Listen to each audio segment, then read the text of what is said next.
今天的体育课进行了一场拔河比赛，同队的小树蛙与狐狸猫奋力一拉，将对手麦麦拉向自己队伍的区域。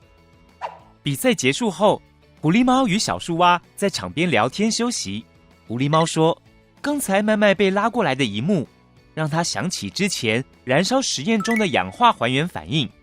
我们将麦麦从另一队拉过来，就好像镁元素拿走二氧化碳中的氧。听到狐狸猫的比喻，小树蛙觉得有趣极了，于是他提议，等下来进行一场元素间的拔河比赛吧。狐狸猫举双手赞成，他也想知道哪个元素最厉害，可以抢走其他元素氧化物的氧。来到实验教室，小树蛙问狐狸猫，还记不记得之前介绍的活性概念呢？狐狸猫说，他记得活性是用来评估不同元素对氧的反应。当时拿了钠、镁、铜等3种金属来进行燃烧实验，燃烧程度越激烈，代表元素对氧的活性越大。小树蛙称赞狐狸猫记忆力真好，回答得非常棒。小树蛙接着又问，那你还记得哪个金属燃烧的最旺盛吗？狐狸猫思考了一下，他记得钠的燃烧程度最激烈，镁的燃烧程度介于中间，而铜则是没有什么燃烧反应。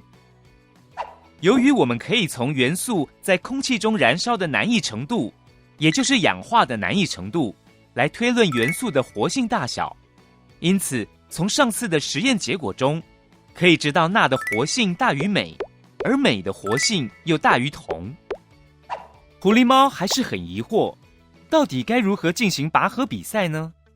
其实这个比赛很简单，你可以把氧化物想象成一位已经抢到氧的大力士。当我们再加入其他元素进行比赛，如果这个元素与氧化物产生反应，那就代表这个新加入的元素对氧的活性更大，可以抢走氧化物中的氧。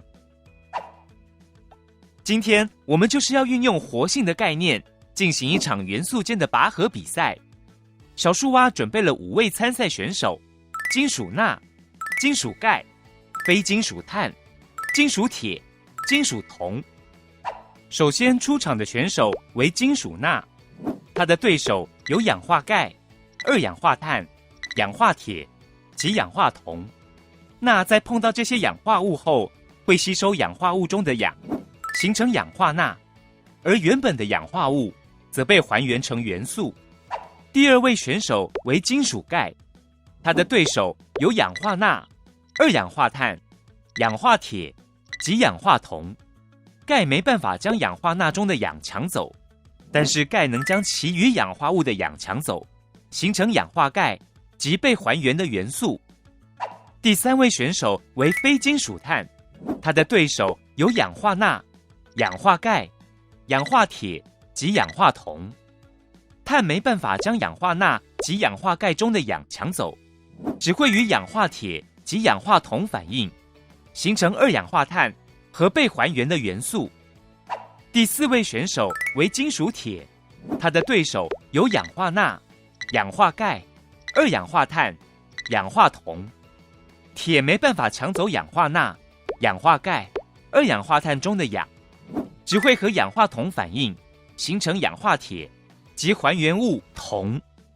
第5位选手为金属铜，他的对手有氧化钠、氧化钙、二氧化碳、氧化铁。铜没办法抢走这4种氧化物中的氧。狐狸猫将比赛结果整理在黑板上，原来金属钠是5种元素中的大力士呢，能将4种氧化物中的氧拿走。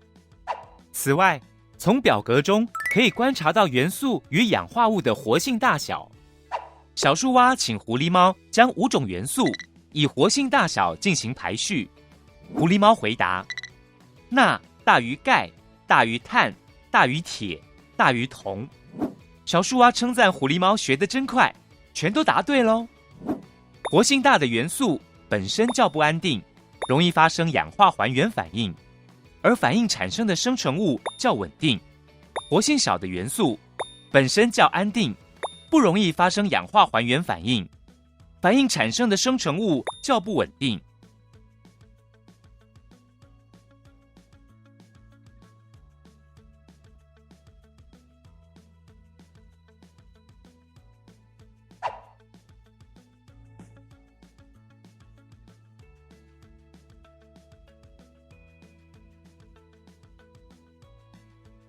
狐狸猫将今天学到的知识进行整理。